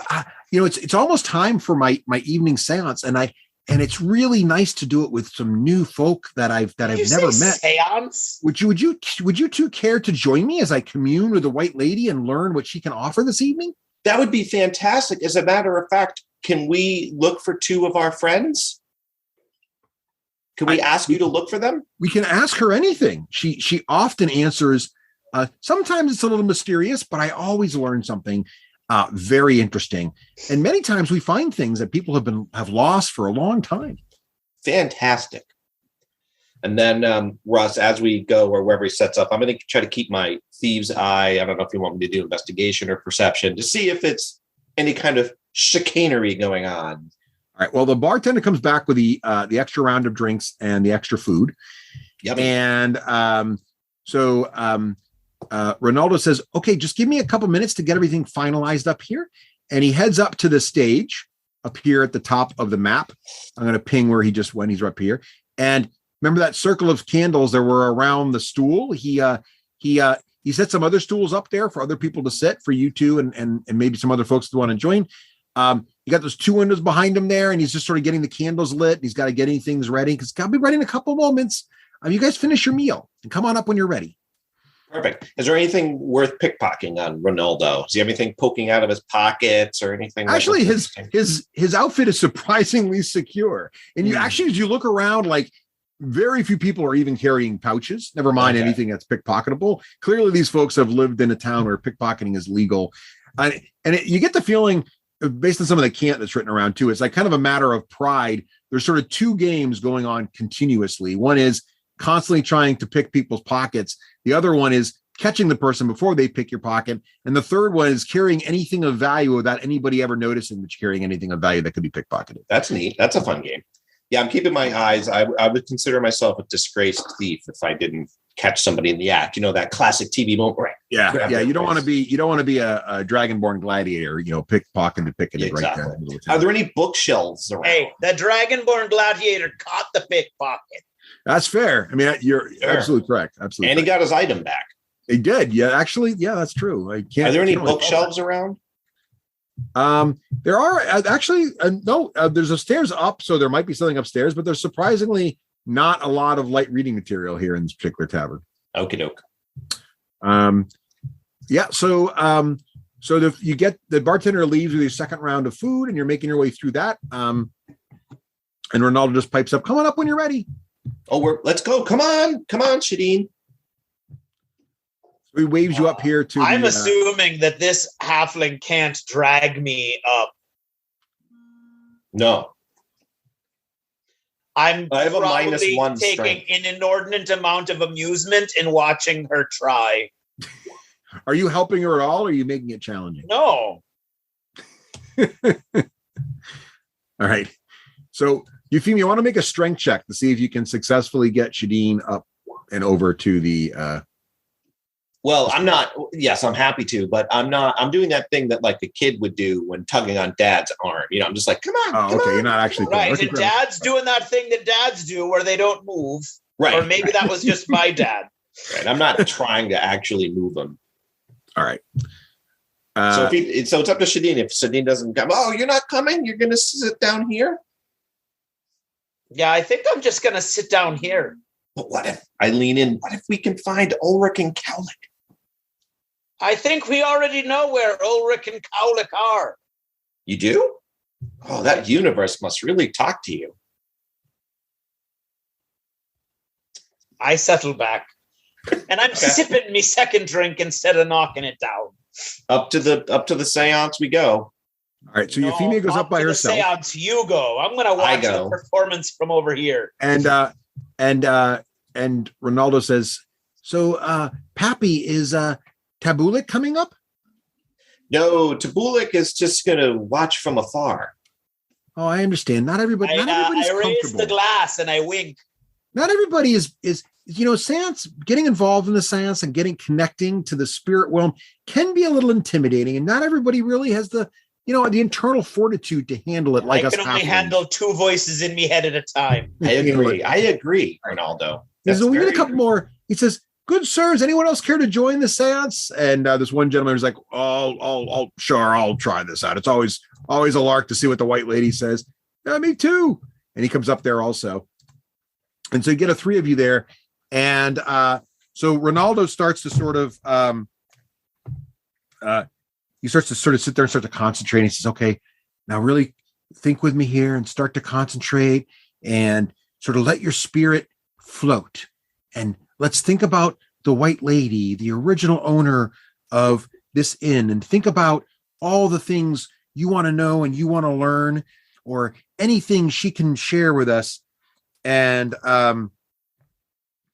he's got these silks are on the floor, and the smoke, you can tell the candles around him include some incense burning. So there's smoke and incense coming up from the floor, and the guests at the table are starting to look a little uncomfortable, but they're kind of sort of watching things anyway. And Ronaldo pushes back, he pushes his sleeves up a little bit on each arm, and he raises his hands and he closes his eyes and he intones, "Lady who watches from the lake, come to us in our darkest hour.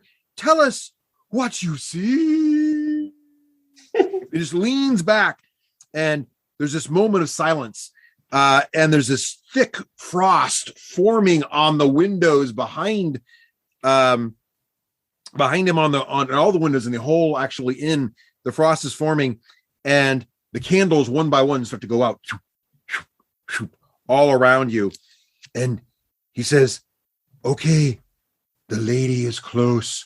The lady is close. Ask her Ask her what you will. And as he's saying this, you hear some squeaking noises, like something being pressed against wet glass, like squeak, squeak, squeak. And Ronaldo's eyes start to roll up in the back of his head. I'm going to show you a picture of what this whole scene sort of looks like here. So I'm going to show you this right here. It appears right there in front of you. This is what you're seeing there. Ronaldo sort of standing as you're all sort of sitting around the table.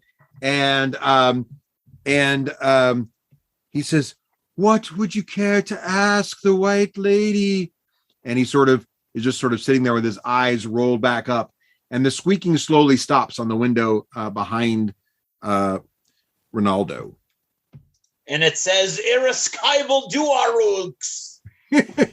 Yes, that's what it says. All right. What would you one of the, while you're waiting to say something, Euphemia, one of the people says, they're sitting there saying, what do you know, white lady? What is dangerous around us? And Ronaldo starts to talk in a voice that's still his, but not quite his. It's got a weird sort of tinge to it. And he says, the Castle Carnival has become the base for a devil-worshipping cult. And the next person, and Euphemia, you're third sitting at the table. The next person, he says, and he says to the next person, like, what do you wish to ask the white lady? And the next person says, white lady, I've seen things moving that I did not move. I see invisible dwarves written on the window. What means this? What is the meaning of these signs? And Ronaldo says, it's the gray-skinned dwarves stalking the streets. They stalk Easthaven. They stalk Carnival. They stalk Card Konig. Their intentions are not good. They are currently aboard the town ferry. The ferry that hasn't gone in months? And then Ronaldo sort of turns towards you, Euphemia. Poppy, what do you wish to know? So Euphemia is fascinated by this. This is exciting. She looks under the table. She wants to see if there's any like wires being pulled or anything like that. And she jumps up and looks out the window where the invisible dwarves were written to see if there's anybody out there writing it. I mean, because she used to do these kind of tricks back in her days with the red brand. So she's trying to see if any of that's happening. And then she does have a question. So go ahead and make an investigation check.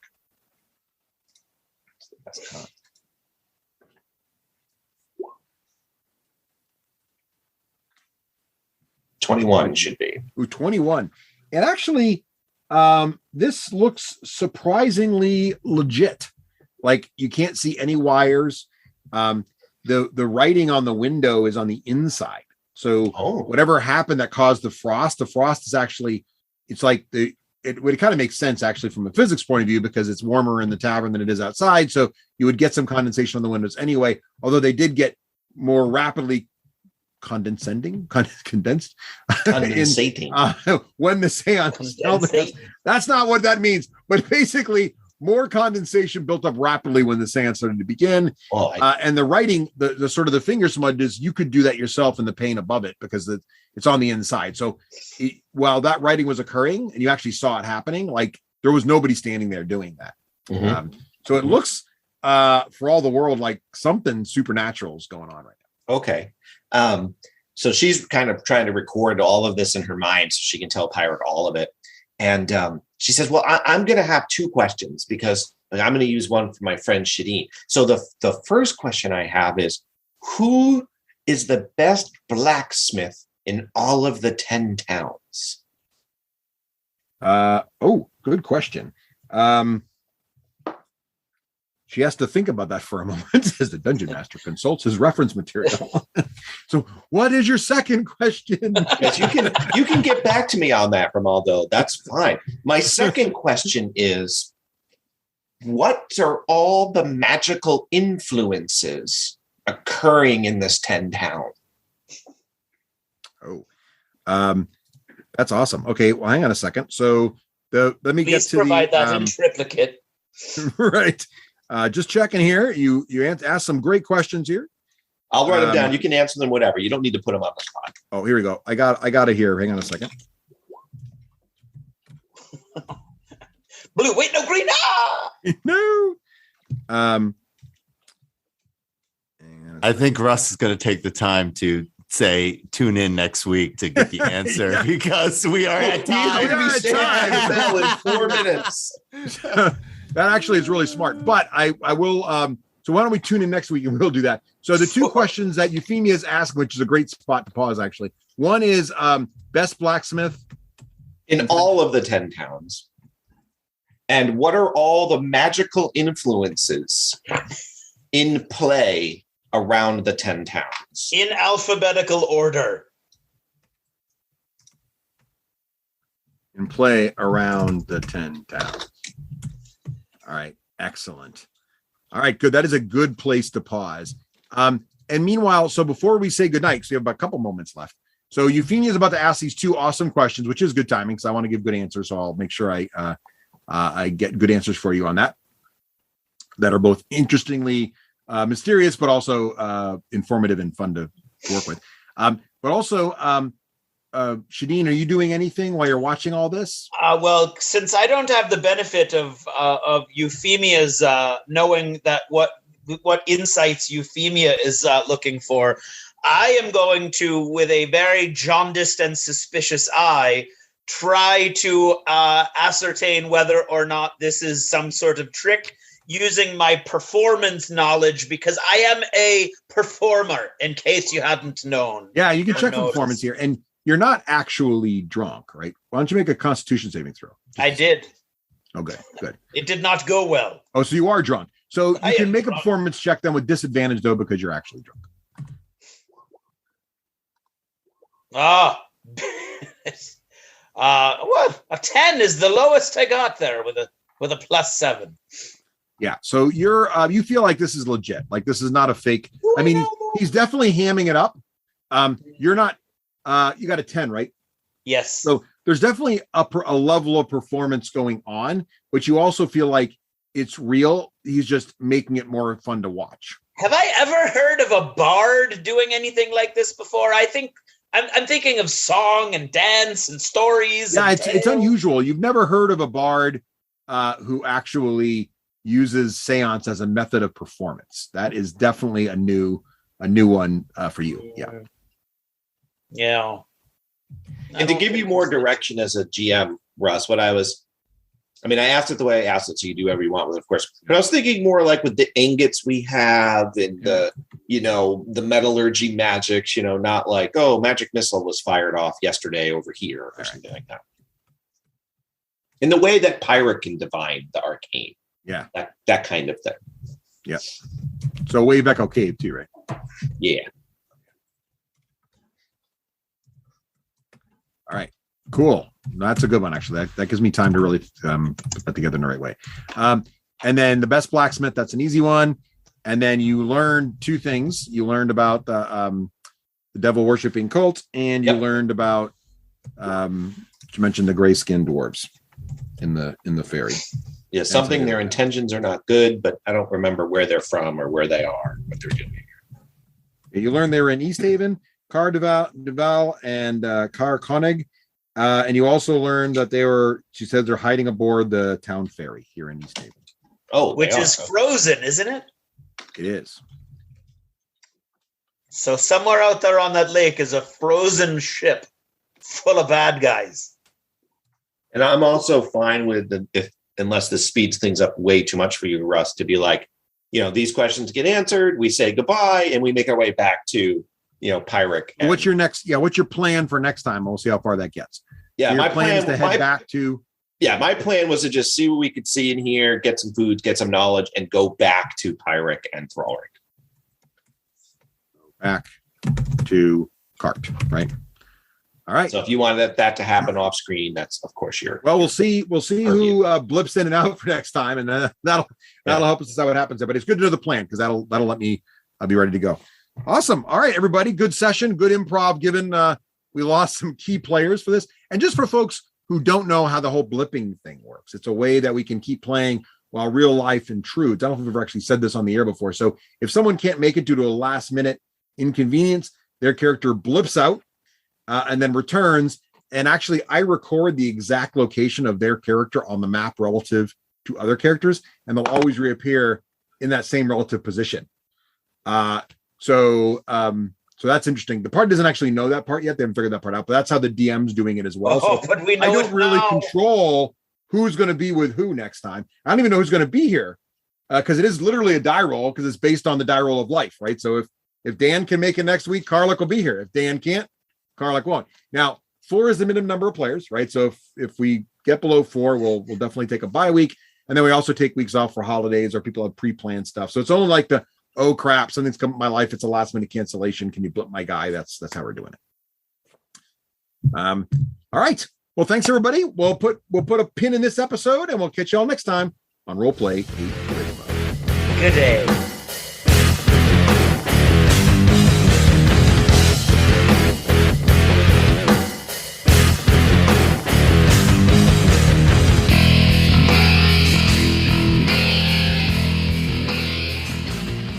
Achievement unlocked. You've made it to the end of another D6 Generation episode, the podcast whose humor has universally been acclaimed as not too horrible. Please let us know what you thought of the show by emailing us at info@the d6generation.com. If for some inexplicable reason you actually enjoyed this show, you can help others find out about it by leaving positive reviews on iTunes. Thanks for listening and happy gaming.